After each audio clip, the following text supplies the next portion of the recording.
J'étais un petit peu frustré, c'est modéré en papier et numérique, cartonne en audio jusqu'à aujourd'hui. Sur Amazon, tu vas peut-être avoir 50 résultats. Sur Audible, tu vas en avoir 5. T'es le seul à avoir un livre audio, il n'y a pas photo. Tu ramasses tout, toi. Une fois que tu l'as produit, tu t'en occupes plus, il n'y a pas de pub, il n'y a rien. C'est tranquille. Et surtout que ceux qui ont des livres papier, passez-les en audio. Passez-les en audio. Salut Nico, tu vas bien? Salut, ça va très bien, merci et toi-même. Ça va bien, merci. Merci d'être sur cette chaîne, première interview de la chaîne, donc peut-être du nom de série, on verra. Mais bienvenue à toi du coup sur la chaîne, Merci beaucoup de m'inviter, ça me fait extrêmement plaisir de passer ce moment avec toi et puis avec la communauté KDP. avec plaisir. Tu as plein de choses intéressantes à nous dire, j'en suis sûr. Ce que je te propose, c'est que tu te présentes en deux, trois lignes, histoire qu'on sache un peu qui t'es. Donc, bah voilà, moi je suis Nicolas, hein, je suis formateur de métier, également éditeur sur Amazon KDP, mais pas que. Et le point peut-être un petit peu nouveau qui change, c'est que moi je suis spécialisé dans la production et la publication de livres audio. Donc, c'est pas forcément un secteur qu'on connaît beaucoup. En France, il n'y a pas beaucoup de chaînes. Ça cartonne déjà pas mal aux US, mais c'est vrai que voilà, en France, c'est un petit peu encore en retrait. Mais c'est ma spécialité et c'est la raison pour laquelle je suis là aujourd'hui, hein.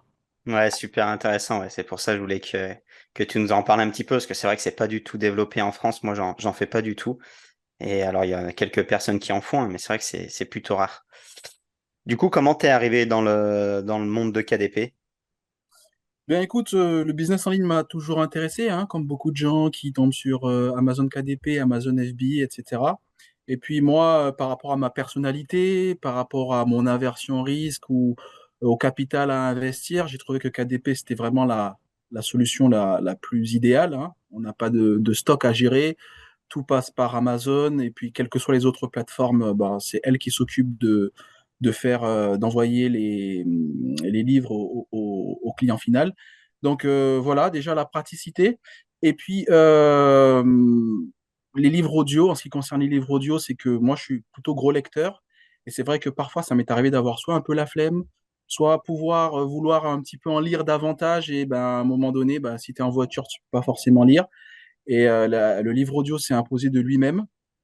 Et j'étais un petit peu frustré de voir qu'il y avait pas mal de livres chouettes qui n'étaient pas en version audio. Et j'ai commencé à m'y intéresser voilà, Ok. sérieusement. D'autant plus que, ben, en fait, on en parlera certainement, mais c'est un domaine sur lequel il n'y a pas de pub. There is no ad to run, donc il n'y a pas de pub à faire tourner. Ça me plaisait beaucoup et donc j'ai foncé là-dedans. Ok, beaucoup d'organique, ouais. Ok. Et, C'est ça. du coup, c'est une démarche qui venait plutôt de toi. T'as pas vu quelqu'un spécialement qui en parlait de base. Tu t'es dit, tiens, ça pourrait être intéressant de faire ça.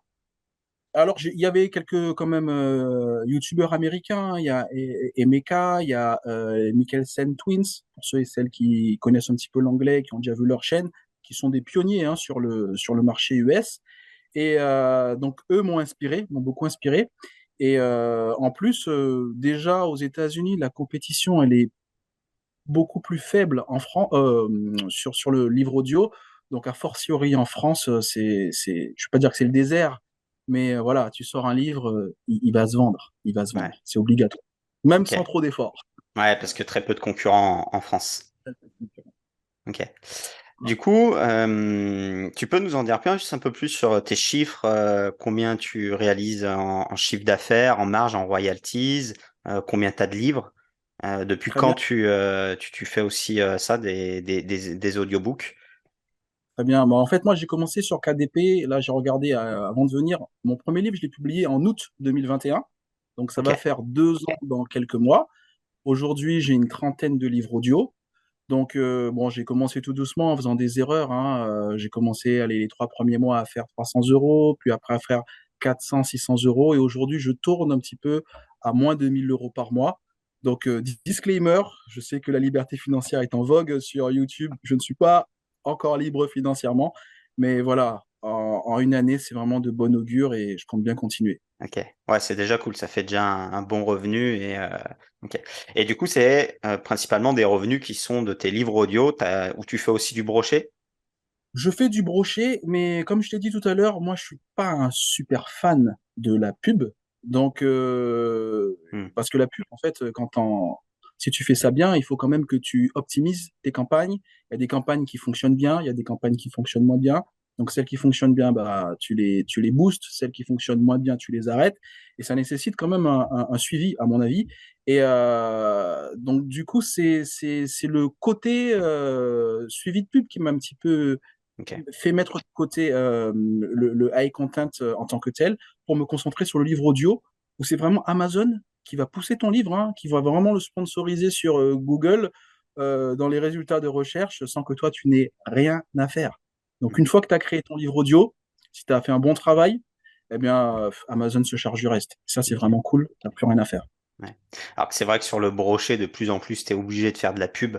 Alors, t'es pas obligé, tu peux quand même arriver à faire des ventes sans pub, mais c'est vrai que c'est de plus en plus difficile. Du coup, c'est vrai qu'avec l'audio, t'as pas ce côté-là, ouais. Ok, très intéressant. Ok. Du coup, tu peux nous en dire un peu plus sur ton process, comment on fait un livre audio? Parce que du coup, moi, je sais même pas du coup par où faudrait partir, tu vois, pour faire un livre audio. Bah écoute, je vais t'en parler un petit peu plus, les détails aussi. Tu m'as posé une question sur les royalties, les marges, je vais t'en parler. C'est vrai. Alors, honnêtement, un livre audio, c'est assez simple, hein. Je te dirais que tout le monde peut le faire, hein. Il suffit que bon, tu sois bon lecteur, que tu aies une pièce insonorisée chez toi, que tu aies un matériel correct et tu peux enregistrer un livre audio. Aujourd'hui, tu as des logiciels comme Audacity qui sont Mhm. des softwares open source, donc qui te permettent d'enregistrer. Tu vois, aujourd'hui, un micro de bonne qualité, voilà, il y a tous les prix sur Amazon ou sur le site de ton choix et tu peux enregistrer ton livre audio. Après, ce qui est le plus difficile, c'est la distribution. Mais aujourd'hui, il y a pas mal de plateformes sur lesquelles tu peux distribuer hein, ton livre audio et qui vont te mettre en relation avec Audible. Parce qu'il faut savoir que Audible, aujourd'hui, nous, les Français, on ne peut pas directement euh, diffuser notre livre sur Audible. En fait, Audible, ils ont une maison, je ne vais pas dire une maison d'édition, mais ils ont une plateforme de Mhm. distribution qui s'appelle ACX. Je ne sais pas si tu en as déjà entendu parler. Mhm. Et ACX est ouvert seulement au Canada, UK, US et Irlande. Donc, si tu fais pas partie de ces voilà, quatre pays, entre guillemets, tu es obligé de passer par d'autres distributeurs, style Publish Drive, Find the Way Voices, Ok. Fayer, ce genre de choses, qui vont prendre une petite partie, mais qui vont te permettre de diffuser ton livre audio sur Audible. Alors, le process, il est simple. Il faut avoir un narrateur, il faut avoir un bouquin, et puis ensuite, il faut avoir le volet de distribution. Donc, Ok. moi, personnellement, je suis pas un narrateur, c'est pas vraiment ça, je suis plutôt entrepreneur. Donc, après, il faut trouver des narrateurs. Donc, tu as plusieurs stratégies pour ça. Tu as une stratégie payante et une stratégie gratuite. Donc, les deux ont leurs avantages et leurs inconvénients. Si on parle de la stratégie payante, bah, tu peux trouver des narrateurs sur Fiverr, sur ComeUp, voilà, sur Mhm. Upwork. Voilà, il y a des freelances qui proposent leurs services de narration. Tu peux négocier le prix et tu t'assures bien qu'il y a un contrat entre toi et lui et il va te narrer ton livre aux normes d'Audible et tu vas pouvoir le distribuer. Ça coûte combien à peu Euh, près ça?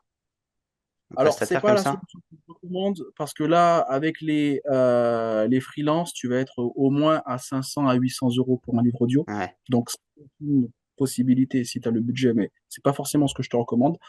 Ce que tu peux faire, il y a deux autres solutions que je te recommande. En fait, on n'y pense pas forcément, mais tu peux simplement poster une offre d'emploi sur Mhm. Pôle emploi. Ça paraît Ok. peut-être un peu simplet, mais en fait, tu as quantité de gens qui savent bien lire, parce que je ne veux pas dire que c'est un savoir de base, mais en fait, c'est un savoir largement répandu. Donc, en fait, tu as des gens qui savent très bien lire, qui ont du matos et qui seraient prêts à pouvoir t'enregistrer un livre pour 30, pour 20 à 30 à 50 euros Ah par ouais. fini. Donc, ça veut dire que tu as un livre de 5 heures, ça va te coûter au maximum 250 euros. Au minimum, ça peut te coûter une centaine d'euros. Donc, Ok. tout de suite, c'est beaucoup plus rentable pour voilà, pour entrer dans Mhm. tes frais quand tu publies ton livre audio. Ok. Donc ça, c'est les stratégies payantes. Voilà, celle que je recommande, hein, c'est tu lances une offre hein, sur Pôle emploi. Stratégie gratuite, c'est que tu peux, il y a des plateformes comme Audiobook Unleashed, tu as aussi Find the Way Voices dont j'ai parlé, qui te permettent de faire 50-50 avec le narrateur. Donc, tu n'as rien à payer d'avance, rien à payer upfront. Tu dis au narrateur, OK, voilà, moi j'ai un livre à publier. On fait 50-50 sur les royalties. Donc, il y a Ok. un contrat qui est signé. Lui, il s'occupe de la partie narration. Toi, tu t'occupes de la partie matière première, donc le livre. Il le narre, vous signez le contrat et ensuite les royalties vous sont versées 50-50. Et du Donc coup, voilà ça, déjà c'est une la plateforme qui le propose directement avec un la contrat, plateforme qui le etc. propose. Ah ouais, Ouais, ok. exactement. C'est le choix, le narrateur. Tu as des narrateurs qui acceptent ce genre de deal. Il y en a qui n'acceptent pas, mais ils te le font savoir dans leur profil. Hmm, Voilà. ok. Ils sont ouverts à du royalty share, ça s'appelle comme ça. Voilà. Et puis après, si tu veux des choses un petit peu plus élaborées, moi, c'est ce que je fais aujourd'hui, c'est que tu as pas mal de narrateurs hein, sur les groupes Facebook qui peuvent être intéressés par faire un projet avec toi. Voilà. À qui tu peux dire, bah, écoute, moi, je vais te donner un petit peu d'exposition grâce à un livre. Toi, tu peux me le narrer gracieusement et ça te permet d'avoir ta carte de visite et puis moi d'avoir un livre narré par Ok. quelqu'un qui s'intéresse au métier. Donc ça, c'est ce que tu Et fais, toi. ouais, c'est ce que je fais, sauf que moi, j'ai un contrat avec un centre de formation qui accueille des comédiens voix off, en fait. Ok. Voilà, ça fait un moment que je suis dans ce volet, donc j'ai un contrat avec Ok. un centre de formation qui accueille des comédiens voix off. Donc tout simplement, ce qu'on a fait, c'est qu'on a mis une offre en place. Donc eux, ils avaient déjà une offre classique dans laquelle ils accueillaient les personnes intéressées par leur formation. Et ils ont mis une petite upsell, tu vois, un petit bonus, qui leur dit, bon, écoutez, ben voilà, au bout de cette formation, pour X euros supplémentaires, vous pouvez enregistrer votre livre audio qui Ok. sera disponible sur Audible. Et donc, du coup, comme un tunnel, hein, voilà, il y a une quantité de personnes qui arrivent et les personnes qui prennent l'upsell ensuite me sont envoyées. Moi, je les coach, je les drive pour qu'elles puissent enregistrer un livre audio et ça leur permet d'avoir à elles la possibilité de montrer ce qu'elles savent faire, Hmm, la possibilité d'utiliser les extraits pour leurs besoins personnels et professionnels. Et tout le monde est gagnant. ok. Le centre de formation bah, capitalise sur la formation plus l'upsell, ça c'est 100% pour eux. Pour le narrateur, bah, il a un vrai projet au sortir de sa formation, avec son nom, son prénom sur une plateforme comme Audible, par exemple. Et puis moi, j'ai un livre qui est narré par quelqu'un de passionné et de capable. Et ça fait la Trop différence bien. aussi. T'as trouvé un petit hack là, trop bien. Et Donc, comment tu les as trouvés? Du coup, tu es allé au culot, tu les as contactés, tu les connaissais? effectivement. Non, pas du tout. En fait, quand je me suis intéressé, je veux dire, le nerf de la guerre, c'est un petit peu ça, les narrateurs. Donc, quand je m'y suis intéressé, je me suis dit, bon, comment je fais pour trouver des narrateurs? Donc, j'avais déjà trouvé via Pôle emploi. Voilà, j'ai commencé un petit peu comme ça. Ok. J'ai toujours un petit panel de formateurs avec qui je travaille. Et puis, en traînant dans les groupes Facebook, tu sais, il y a toujours des gens qui font de la pub hein, pour ce qu'ils ont à vendre. Mhm. Euh, donc, tu as des centres de formation qui te mettent de la pub là-dessus. Et je me suis dit, mais tiens, je vais les contacter. Je vais les Ok. contacter. Et ça s'est fait comme ça, j'ai contacté. Et bon, la responsable me dit, mais c'est génial votre projet. Trop bien. On le met en place. Mais sans trop forcer. Alors, est-ce que j'ai eu un peu de chance? Potentiellement, mais voilà. Ça s'est fait comme ça. Et Trop puis, bien. ben voilà, depuis ce jour-là, on tourne un peu comme ça. Ouais. Ok, super hack. Génial. Et du coup, les textes, comment tu les trouves? C'est toi qui les écris, tu les fais écrire, c'est quoi? Du libre de J'écris. droit? Ouais, voilà. Alors, moi, j'utilise principalement mon catalogue. Alors, aujourd'hui, j'ai une trentaine, un peu plus d'une trentaine de livres audio. Trois quarts, c'est des livres du domaine public. Voilà, Ok. hein, que j'ai publiés. Je les traduis. Bon, voilà, j'ai vécu pendant une année en Écosse. Donc, je traduis le livre. On s'aide aussi un petit peu de logiciels. On traduit les livres. Et puis ensuite, on les publie en version papier, numérique et audio. Donc, ce qui permet de pouvoir avoir des fois des classiques pour lesquels il y a de la demande, mais pour lesquels il n'y a pas encore la version audio. Voilà. Ok. Donc, j'ai un petit peu mon catalogue comme ça. Et j'ai aussi je fais aussi du high content sur d'autres thématiques qui n'ont rien à voir avec des livres du domaine public. Ok. Voilà. Et donc là, c'est toi potentiellement qui les écris ou tu passes par des prestataires qui écrivent? Alors, ouais, je passe plutôt par des prestataires Ouais. qui les écrivent. Alors, j'utilise encore, hein, il y a toujours des ressources qui sont disponibles hein, sur Internet, qui sont libres de droit, qu'on peut utiliser. Ce que les gens ignorent, si je peux faire cette petite parenthèse, c'est que il y a des émissions télévisées, et c'est ce que je dis souvent, il y a des émissions télévisées qui ne sont pas produites par les chaînes elles-mêmes.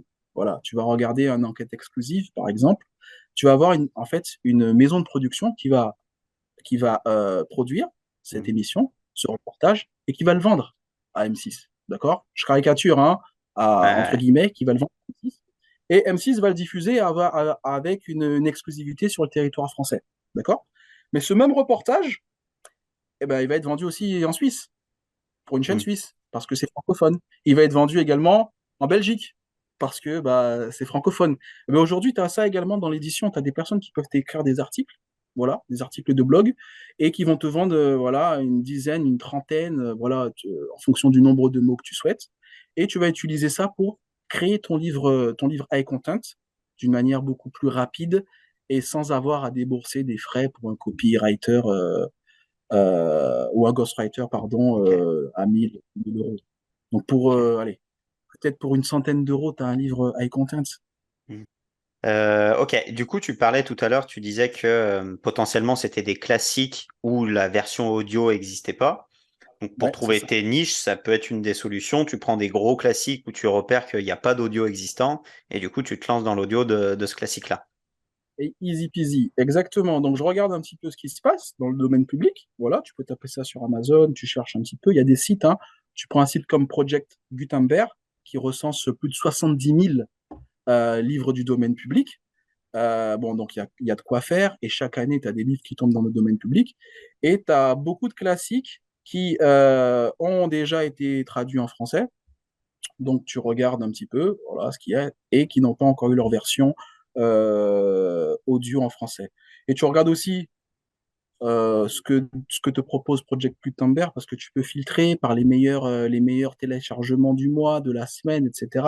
Tu peux après voir, comparer sur Amazon si déjà en anglais, ça se vend pas mal. Après, tu as les outils, là, t'as les outils, des Spy qui te permettent de voir approximativement si c'est un bon classique. Et puis, une fois que tu as fait ta petite étude de marché, ben, tu sors ton classique. Et voilà, quoi. Quand tu es le premier qui arrive, que tu es le seul à avoir dans le livre audio, voilà, y a pas photo. Il n'y a pas photo. Tu ramasses tout, toi. Voilà, pour être, Domaine pour dire public, les choses. toujours un peu dangereux hein, si on fait pas bien les choses, hein, parce qu'Amazon dit qu'on n'a pas le droit de. Voilà, si on n'apporte rien de nouveau à un livre de domaine public, eh ben, on n'a pas le droit de le mettre en ligne. Il y a beaucoup de personnes d'ailleurs qui se font clôturer leur compte comme ça parce qu'ils prennent 1000 livres du domaine public et ils les publient à la chaîne, donc clôture de compte. Du coup, tu parlais aussi de traduction, donc tu fais ça aussi, hein, des livres qui sont a priori pas encore implantés en France, que finalement tu C'est ça. traduis cette œuvre littéraire qui est connue, tu la traduis en français et tu fais l'audiobook. C'est ça, exactement. Ok. Exactement. Et tu mets le point sur quelque chose d'important. En fait, le domaine public, c'est vraiment un milieu de droit. OK? Et Mm. il faut se former. Voilà, il faut acheter des bouquins, il faut voir qu'est-ce qui est potentiellement faisable. C'est pas parce qu'un livre est dans le domaine public dans un pays qu'il l'est dans tous les pays. Donc, il y a une notion de comprendre comment ça fonctionne. Mais une fois que tu as compris, voilà, c'est acquis. Bien sûr, il faut rester au goût du jour parce que les lois peuvent varier. Mais ouais, il faut pas faire n'importe Ouais. quoi, même si les livres sont disponibles. Il faut pas faire n'importe quoi parce que bah, soit Amazon te clôture ton compte, ça c'est le pire des cas. Bon, moi ça m'est jamais arrivé. Mais soit ton livre il est refusé. Mm. Et ça c'est dommage parce que si tu as passé du temps sur une traduction, parce que voilà, ça prend du temps, même si tu te fais aider, bah voilà, il faut relire, il faut arranger, il faut formater, il faut mettre des couvertures, etc., etc. Et que là Amazon te dit merci mais non merci, ou alors ils te disent ok, on l'accepte, mais on va le diffuser que sur telle et telle place de marché parce qu'on n'est pas sûr.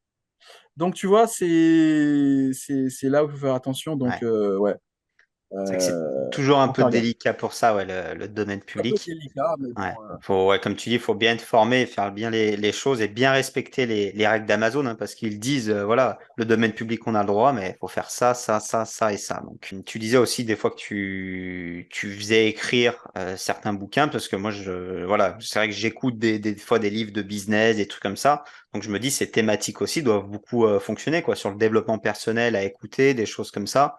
Je pense qu'il y a un marché à aller chercher où il y a peu d'audiobooks. Enfin, même si les grands Exactement. Bah, classiques sont traduits, peut-être les gros best-sellers, c'est vrai qu'ils sont en audio, mais c'est vrai que je pense qu'il y en a quand même beaucoup qui font pas l'audio, quoi. exactement. Et comme disent les Anglais, you leave money on the table, hein. Quand tu fais pas l'audio de ton livre et que tu es dans une niche qui fonctionne, bon, les niches aujourd'hui, elles sont connues, hein. C'est quoi? C'est le business, c'est les relationships, c'est tout ce qui est santé physique, santé mentale, on en a parlé, tout ce qui est business, finance. Donc forcément, business, finance, marketing. Donc si tu fais un livre où tu as bien travaillé sur ton titre, voilà, déjà en recherchant, t'assurant que ton titre avait des bons mots-clés qui étaient recherchés, qu'ensuite tu as construit ton livre euh, avec cela, c'est les mêmes gens, c'est les mêmes recherches qu'on va faire dans le moteur d'Audible qui vont être faites dans le moteur d'Amazon. Et comme la compétition, elle est moindre pour un même mot-clé, en fait, Mm. sur Amazon, tu vas peut-être avoir, je sais pas moi, 50 résultats ou 100 Ouais. résultats. Sur Audible, tu vas en avoir 5. Donc, il n'y a pas moyen que sur les 5, tu manges pas, quoi. Mm. C'est impossible. Impossible. Le seul moyen que tu réussisses pas, c'est si que tu fais un livre qui est mal narré. Ouais, si tu fais Voilà. mal les Euh, choses. Si tu fais mal les choses, tu vas te manger de mauvaises reviews et il va pas se vendre. Mais en dehors de ça, moi, j'ai Mm. des livres pour lesquels ils ont pas forcément, ils ont un succès modéré en papier et numérique et qui cartonnent en audio jusqu'à aujourd'hui, quoi. Ok. Voilà. Et tu as testé aussi les styles un petit peu roman ou petits romans vraiment de fiction ou pas du tout? Bah écoute, Et quand quand c'est je pas me du domaine public, non, non, non, j'ai pas t'as pas testé. testé. Disons que les chaînes YouTube américaines, ils te mettent quand même en garde. C'est un milieu spécial, hein. Le non-fiction, c'est vraiment un milieu spécial. C'est pas facile de savoir si ton livre il va plaire. Tu vois, on n'a pas vraiment de background qui nous permette de dire ça va plaire. On sait pas exactement. Enfin, on sait Alors, moins. On sait pas. je te On donne sait mon un petit peu exemple, en fait, c'est pour ça que je réfléchis à ça, pas. parce que j'ai deux, trois livres en fiction comme ça qui fonctionnent, et du coup, ma question c'est, est-ce qu'en audio, tu vois, ça pourrait fonctionner? Il fonctionne Alors, déjà en papier, tu vois, il y aurait des chances que ça fonctionne en audio, je suppose. exactement. S'il fonctionne en papier, il fonctionne en audio. S'il fonctionne pas en papier, il aura un succès modéré en Hmm. audio. Généralement, c'est ça. Ok. Généralement, il faut que le livre il fonctionne déjà en papier pour le passer en audio. Et c'est ce que font les auteurs. Ils attendent souvent de voir un petit peu comment le livre se comporte en papier. Et ensuite, ils le sortent en audio parce que l'audio, de leur fenêtre et de leur façon de faire les choses, coûte plus cher. Ouais. Ok. Cher à produire, quoi. Mm. Ok. Ok, donc tu as trouvé ton histoire, tu le fais narrer, tu le publies, et ensuite tu gagnes combien? Combien tu le vends? Combien tu gagnes? Combien tu as de marge dessus? Excellente question. En fait, comme les livres sont pas publiés euh, uniquement sur Audible, mais il y a deux choses. Audible choisit le prix auquel ils vendent ton livre. Ça, c'est déjà un premier point, en fonction de sa longueur. D'accord? Audible considère que tous les livres ont la même valeur. Alors, je sais que ça fait débat pour ceux et celles qui sont sur ce marché audio. Les Américains, ils n'arrêtent pas de le dire. Bon, en tout cas, la politique d'Audible, c'est celle-là. Un livre qui fait entre 1 et 3 heures, ils vont te le vendre 9,95 $. Quand il fait un peu plus, il va passer à 12, à 17, à 18, jusqu'à 20 $. C'est la longueur. OK? Ça, c'est déjà un premier point. Donc, ensuite, le prix affiché, toi, tu vas toucher 25% de ce prix-là. D'accord? Moi, Ok. je suis obligé de toucher 25% parce que je n'ai pas de contrat d'exclusivité avec Audible. Les Américains aujourd'hui, eux, ils ont la possibilité d'être full exclusive Audible ou alors tu distribues sur Audible et sur d'autres plateformes. On appelle ça le non-exclusive ou l'exclusive. J'espère que je perds personne, hein, ils Hmm. pourront aller plus lentement. Donc, si tu es en exclusivité avec Audible, tu touches 45% du prix de vente. Ok. Donc, si ton livre supposons qu'il est vendu 10 euros, tu touches 4,50 €.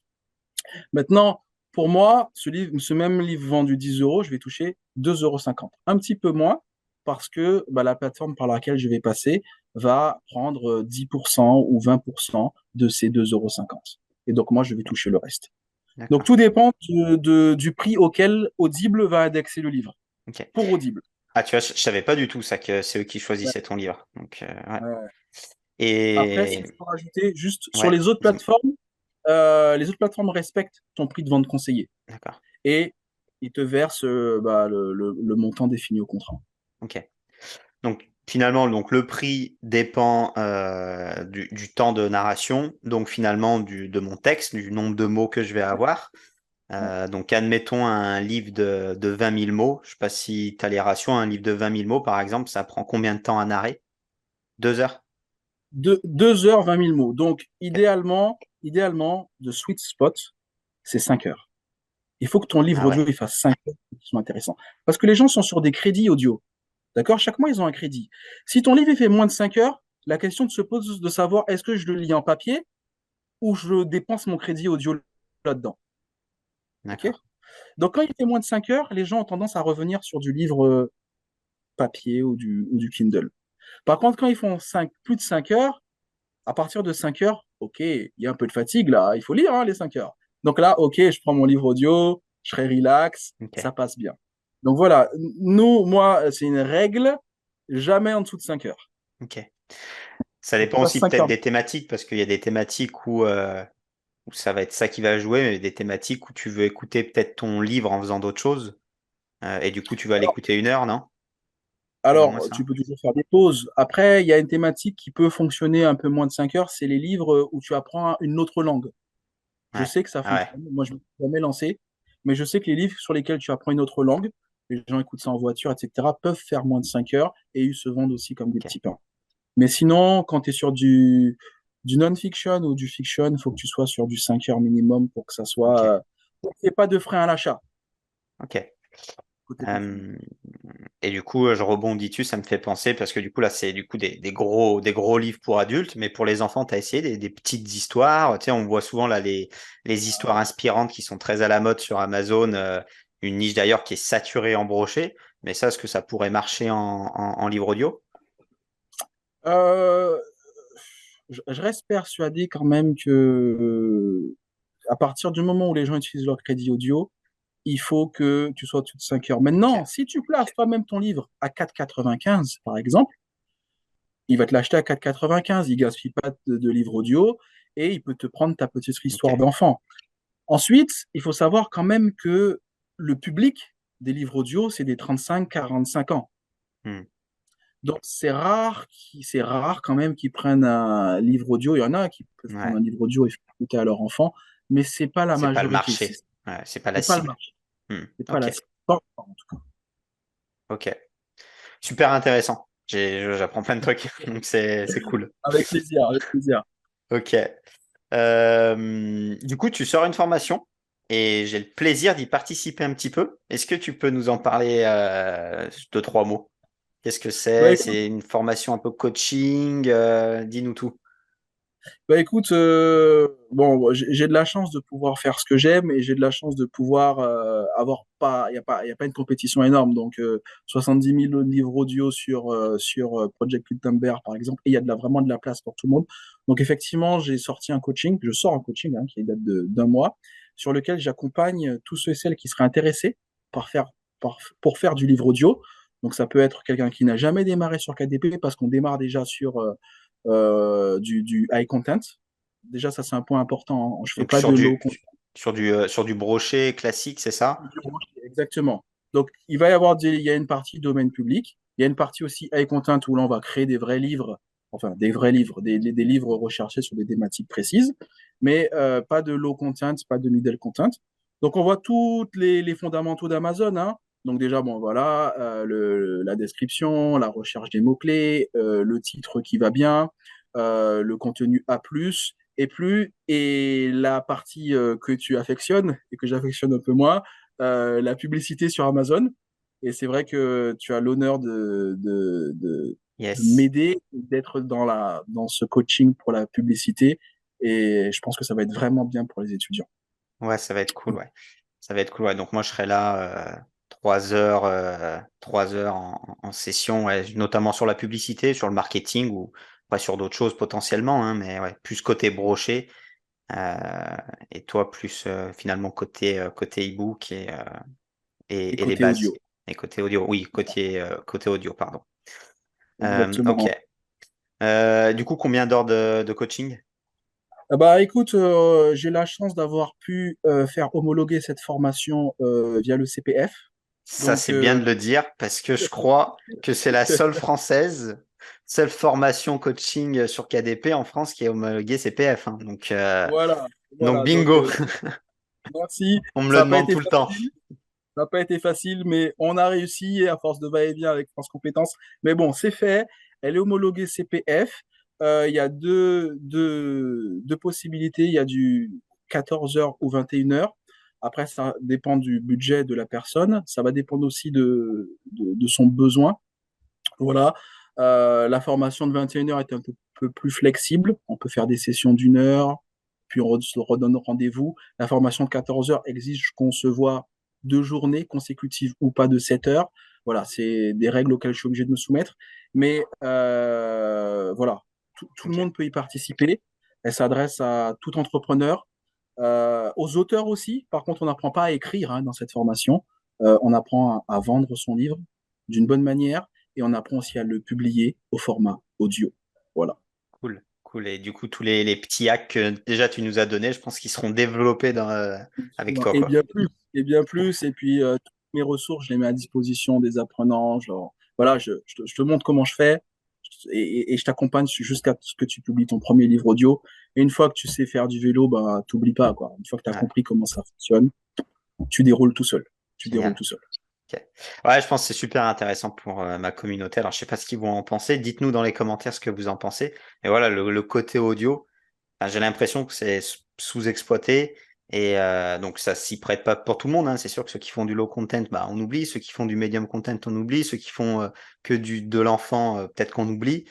Mais c'est vrai que je pense qu'il y a une partie de ma communauté qui fait du high content, qui fait des livres de contenu, qui écrivent. Et du coup, rien que s'ils écrivent, et bah, faut le faire en audio, quoi. Je pense que c'est la suite logique. Et puis après, même potentiellement, ceux qui veulent se lancer comme toi, principalement sur de l'audio, je pense que c'est cool. Donc, merci pour l'intervention et du coup, cette formation là on mettra le lien en description. Tu me passeras le lien, je le mettrai dessous en description. Allez voir Absolument. comment ça se passe. Du coup, ils peuvent te contacter. C'est ça, Alors tu as un voilà, formulaire de contact, hein? j'ai un formulaire de contact où ils peuvent rentrer leurs coordonnées. On se voit au téléphone, on s'entend au téléphone. Voilà, s'il y a d'autres questions auxquelles j'aurais pas répondu durant cette interview, ce sera avec plaisir. Puis après, je les accompagne s'il y a besoin pour mobiliser leur CPF. Ouais, Voilà. c'est ce que Mais j'allais sinon, dire, ouais. Ok, voilà, c'est assez bien fait. Bon, voilà, il y a un site officiel, France Connect, machin, etc. On a le lien de la formation CPF. Et puis, on choisit ses jours. Et puis, voilà, ça roule. cool. J'ai une dernière question. Je pense que j'ai déjà la Vas-y. réponse, hein, mais je te la Ah, vas-y, pose. avec plaisir. Du coup, livre broché ou livre audio pour toi? Bon. Aïe, aïe, aïe. Bon, les livres audio pour moi, livre audio, parce que bon, ben voilà, c'est vraiment mon bébé, entre guillemets. Et puis, j'y prends beaucoup de plaisir. C'est un marché qui a connu un tel boost, notamment que la Covid. Et puis, bon, il y a pas de, une fois que tu l'as produit, tu t'en occupes plus, il n'y a pas de pub, il n'y a rien. C'est tranquille, le chat. Donc, ouais, livre audio à 100%. Génial. Ok. Eh ben top. Merci, merci pour ton intervention. Merci d'être venu sur la chaîne. On met tous les liens en description si vous voulez Je te jeter un coup remercie. d'œil. Et on se refera peut-être des coucous. Peut-être si un jour tu veux repasser sur la chaîne, ça sera avec plaisir. C'était super intéressant. Enfin, moi, j'ai appris déjà plein de trucs, donc je pense que ma communauté aussi. Merci beaucoup, Jérôme, de m'avoir invité. C'est un réel plaisir et j'espère que voilà, on aura beaucoup plus d'éditeurs sur le livre audio et surtout que ceux qui ont des livres papier, passez-les en audio, passez-les en audio. Voilà. Et peut-être que certains d'entre vous consomment déjà du livre audio. Eh bien, les gens vont consommer vos livres à vous. Voilà. Il faut être des indépendants comme nous. C'est pas réservé aux grandes maisons d'édition, loin de là. Top. Eh ben, merci pour tout. Et puis à bientôt. Allez, ciao. Merci beaucoup. Ciao, Ciao, bye bye. Nicolas. Ciao.